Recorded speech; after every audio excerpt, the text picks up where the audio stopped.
Phragmites is just a tall reed-like plant. It lays over. Let me get down there. We'd be better to demonstrate this on the river. It's very tough. When it lays over on the sandbar, each of these leaf nodes will root. So you'll have a runner then take off 20 yards long, each of these rooting and then sprouting. So it's very invasive. There's a native Phragmites that isn't as invasive, but somehow the genetics got contaminated with Eurasian genes. So the dominant one then is an invasive exotic, not from North America. And if we could find out how to harvest it for biomass, maybe that'd be the way to put pressure on it. Then it probably wouldn't grow as much. When the drought happened, then the whole operation of McConaughey changed because the snow melts were less and the water, the rainfall was less. And then what happened, the Phragmites was just waiting in the wings for this next catastrophe, which was the drought. Dried the riverbed, Phragmites could just take off. It didn't have flows to contend with. So now that it's taken hold of the land, flows aren't going to scour. So it's those catastrophic events that create the playing field for the next generation. You know, it'd be like, in human terms, was it the Greensboro, Kansas tornado? Changed everything. Now maybe the system recovers, but it recovers differently. So Greensboro, you know, tried to rebuild green or whatever. Right. But, you know, there are certain things you can't go back to because it was leveled. And it's the same with ecosystems. If you have dry land in a river valley because there haven't been floods for 50 years, and you plant a dry prairie on it, it grows fine until the flood. That changes everything. It just wipes it out, and then what comes back is It's a biennial, so this plant will be dead as soon as it flowers and fruits and dries up. This one as well. You'll see around the parent plants, you may see next year's flowering plant. That would be this one here. It's just a small rosette, storing root mass and root energy for next year. It's non-native. People like it or hate it. I don't think it's a noxious weed by any means, and it's not on the noxious weed list. So you don't have to control it. But it likes this sandy soil. Loosestrife has been in the news for quite a number of years, but it just takes over wetlands. And it's growing all along this pond edge. In some cases it supplants or crowds in on and eliminates the native plants.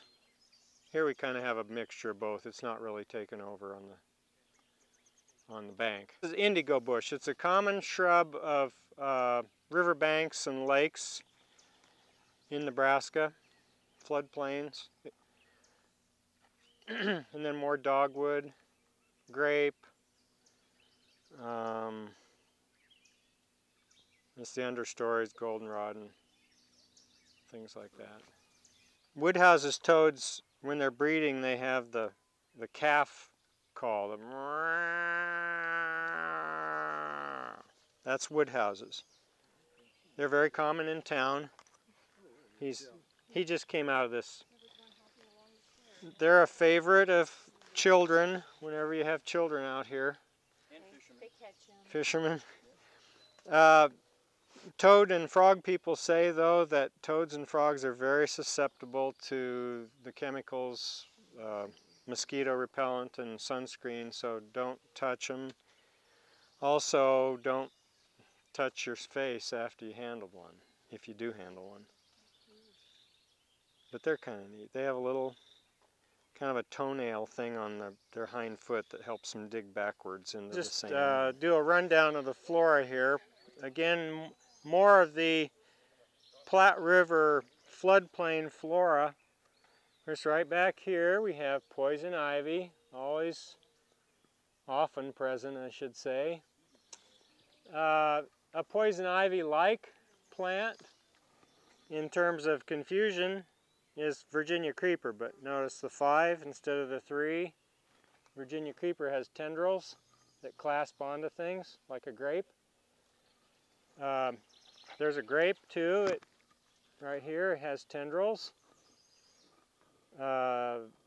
Grape leaves, and I have this at home, often show this stressed out kind of leaf. I think they're very sensitive to 2,4-D.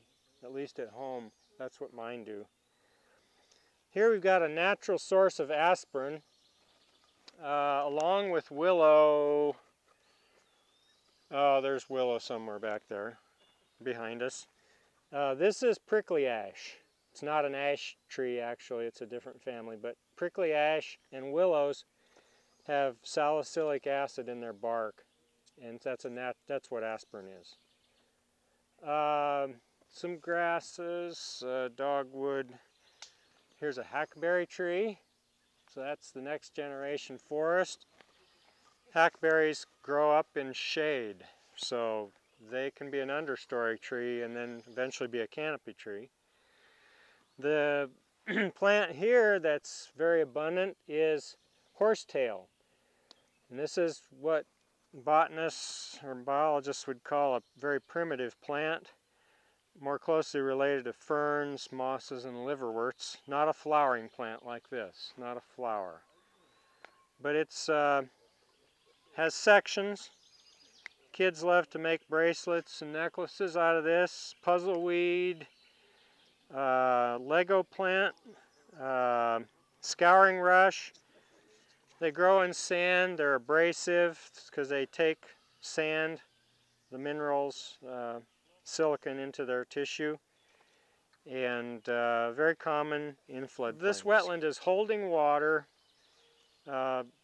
excess rainwater. It's keeping water on the land longer, so it's not flushing out into the river and bringing sediment. But it's a rich habitat, and this is kind of a typical little backwater or catch zone of the Platte. It's not often this wet, but for the short time that it is wet, it will be producing frogs, toads, dragonflies, all kinds of other insect larvae, which is food for the food chain. The birds and everything else will benefit from that. We're losing wetlands. The river is not as high in its bed as it used to be, so the groundwater is less than it used to be here, so there aren't as many wetlands. But it's really to our benefit to have more, to purify the water. If you see water flowing out of this forest into the river, it usually looks crystal clear. And that water down there is very clear. If this were running out in a stream, it'd be totally clear. He's got antlers. Holy cow. Since back in the early 80s, this was all river channel, barren sand. So the river vegetation has claimed this. It doesn't flow very often. Now, when I said a minute ago that water coming out of the forest is clear, back in the huge storms we had in June of 1993, we had SOAR camp here, and we walked this river because it was the clearest water right here. The river itself was carrying a lot of sediment, so it was muddy. But this stuff that was coming out of the forest, which used to be river, it was just so crystal clear, and to walk through that was almost a spiritual experience, because, you know, you don't get to do that. And we had all these kids. The fish fauna has become dominated by mosquito fish. A little tiny little minnow. Not a minnow, it's a top minnow, like a guppy from Georgia. And it's a terrible pest that eats the eggs of other fish. It didn't do so well in the drought, but it's just everywhere. So I don't think the fish fauna is as good as it was even 40, 50 years ago.